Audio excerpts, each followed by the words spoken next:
Hello students, welcome to my YouTube channel. आज हम बात करते हैं माइक्रोबायोलॉजी में general virology and overview of viral infection में। इसके अंदर देखेंगे अपन कौन कौन सी चीज़ें देखेंगे अपन इसमें। Morphology and nomenclature of viruses देखेंगे, लेबोरेटरी डायग्नोसिस के बारे में बात करेंगे, ट्रीटमेंट के बारे में बात करेंगे, इम्यूनोप्रोफाइलैक्सिस क्या होता है and overview of the viral infection की बात करेंगे अपन इसके अंदर। जनरल प्रॉपर्टीज़ ऑफ वायरस क्या होती हैं इसके अंदर ये देखते हैं अपन। जनरल प्रॉपर्टीज़ में देखते हैं अपन smallest unicellular organism that are obligate intracellular. Obligate intracellular का मतलब होता है सेल के अंदर।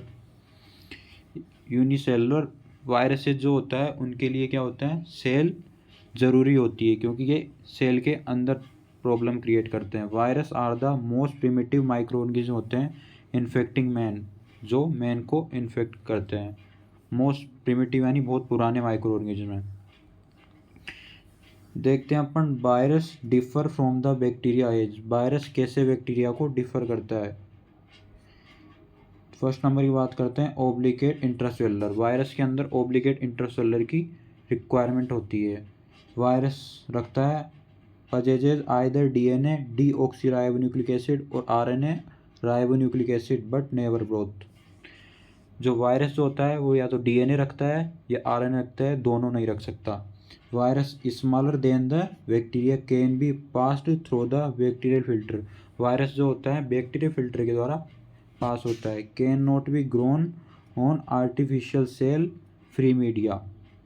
वायरस जो होता है आर्टिफिशियल सेल फ्री मीडिया में ग्रो नहीं होता है, ये ग्रो होता है एनिमल्स में, एम्ब्रियोनेटेड एग्स में एंड टिश्यू कल्चर्स में। अब देखते हैं इसके अंदर वही वायरस डिफर फ्रॉम बैक्टीरिया में multiply by a complex method. Complex method के द्वारा मल्टीप्लाई होता है virus, not by binary fission. Virus do not have a proper cellular organisation. Virus जो होता है प्रॉपर सेलुलर ऑर्गेनाइजेशन नहीं रखता है। Do not have cell wall और सेल मेम्ब्रेन और cellular organelles including ribosomes. Virus जो होता है ना तो सेल वॉल रखता है, ना सेल मेम्ब्रेन रखता है और ना ही सेलुलर ऑर्गेनेज रखता है जैसे ribosome. Lake the enzyme necessary for protein and nucleic acid synthesis. Virus के अंदर क्या होता है, एंजाइम की कमी होती है जो protein and nucleic acid synthesis के लिए आवश्यक होते हैं। Not susceptible to antibacterial antibiotics. Virus जो होते हैं सस्केप्टिबल नहीं होते हैं एंटीबैक्टीरियल एंटीबायोटिक्स के प्रति। अब देखते हैं मॉर्फोलॉजी ऑफ वायरस क्या होता है। मॉर्फोलॉजी की बात करते हैं अपन। मॉर्फोलॉजी यानी कि स्ट्रक्चर यानी साइज शेप की बात करते हैं अपन इनमें वायरस की। मॉर्फोलॉजी ऑफ वायरस में देखते हैं अपन entire virus particle called as a virion. Virion बोलते हैं इसको, वायरस पार्टिकल को। Comprise of a nucleic acid DNA और RNA surrounded by a protein coat called the capsid. ये एक प्रोटीन कोट के द्वारा कवर रहता है, इसे कैप्सिड बोलते हैं अपन। Together known as a nucleocapsid. साथ में इसको न्यूक्लियो कैप्सिड बोलते हैं क्योंकि न्यूक्लिक एसिड भी इसमें प्रेजेंट होता है। Some virus also have an outer envelope. Some virus में क्या होता है, आउटर एनवलप प्रेजेंट होता है। न्यूक्लिक एसिड की बात करते हैं अपन। वायरस है only one type of nucleic acid either DNA और आरएनए। वायरस जो होते हैं एक टाइप का न्यूक्लिक एसिड रखते हैं, या तो आरएनए रखेंगे या डीएनए रखेंगे। They are classified as a DNA virus और आरएनए वायरस। दो टाइप के वायरस होते हैं, डीएनए वायरस और आरएनए वायरस। न्यूक्लिक एसिड जो होता है सिंगल और डबल स्टैंडर्ड हो सकता है, सर्कुलर और लीनियर हो सकता है, सेगमेंटेड और नॉन सेगमेंटेड हो सकता है। Nucleic acid most DNA virus possess a double stranded DNA. Most DNA virus जो होते हैं वो डबल स्टैंडर्ड डीएनए रखते हैं एक्सपेक्ट पेरवो वायरस। इसका ये एक्सेप्शन है parvovirus which have single stranded DNA. यहाँ से क्वेश्चन बनता है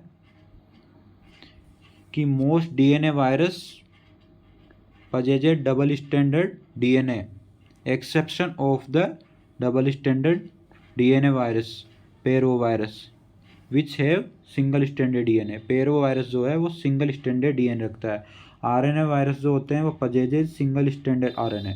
आरएनए वाले सिंगल स्टैंडर्ड आरएनए रखते हैं एक्सेप्शन है इसको reoviruses. Example rotavirus ये रखता है पजेजेड डबल स्टैंडर्ड आरएनए, और रिट्रो वायरसेज ये possessed 2 copies of the single stranded RNA. इसके बाद बात करते हैं अपन कैप्सिड की। Composed of a number of repeated protein subunit, इसे बोलते हैं अपन polypeptides called the capsomere. Capsid बनता है प्रोटीन की रिपीटेड यूनिट से, सब यूनिट से, इसे बोलते हैं कैप्सोमियर। फंक्शन क्या होता है कैप्सिड का? प्रोटेक्ट करता है nucleic acid core from the external environment. Protect the nucleic acid का जो कोर होता है उसे एक्सटर्नल एनवायरनमेंट से प्रोटेक्ट करता है कौन? कैप्सिड। सेकेंड नंबर बात करते हैं इन non enveloped virus. Non enveloped virus में क्या होता है? इनिशिएट होता है the first step of viral replication.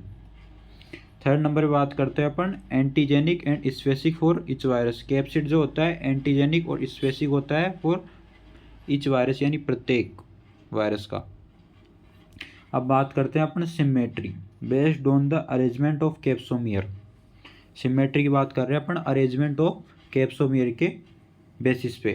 Type of symmetry में सबसे पहले देखेंगे अपन आइसोसेड्रल या क्यूबिकल सिमेट्री। इसका एक्सप्लेनेशन की बात करते हैं अपन। Capsomeres are the arranged if they lay on the faces of an icosahedron. इसके अंदर 20 ट्रायंगुलर फेसेट्स होते हैं एंड 12 कॉर्नर और वर्टिकल्स होते हैं। रिजिड स्ट्रक्चर होती है ये। और इसके एग्जाम्पल है all DNA virus except poxviruses और most of the RNA virus have icosahedral symmetry. जो most of the RNA virus जो होते हैं वो आइसोसेड्रल सिमेट्री प्रेजेंट होती है उनमें। इसके बाद बात करते हैं अपन based on the arrangement of capsomeres के अंदर हेलिकल सिमेट्री की। हेलिकल्स में क्या होता है? कैप्सोमियर्स आर कोइल्ड होते हैं, सराउंड होते हैं, surrounding the nucleic acid in the form of helix और स्पायरल। कैप्सोमियर्स जो होते हैं वो कोलिड होते हैं और सराउंडेड होते हैं न्यूक्लिक एसिड के रूप में in the form of helix और स्पायरल। फ्लेक्सिबल स्ट्रक्चर होती है। एग्जाम्पल इसके होते हैं RNA virus such as a myxovirus, rhabdovirus, filoviruses, bunyaviruses. इसके बाद देखते हैं अपन कॉम्प्लेक्स सिमेट्री के बेस टाइप्स में। Do not have either of above symmetry, ये किसी भी टाइप की सिमेट्री नहीं रखता है।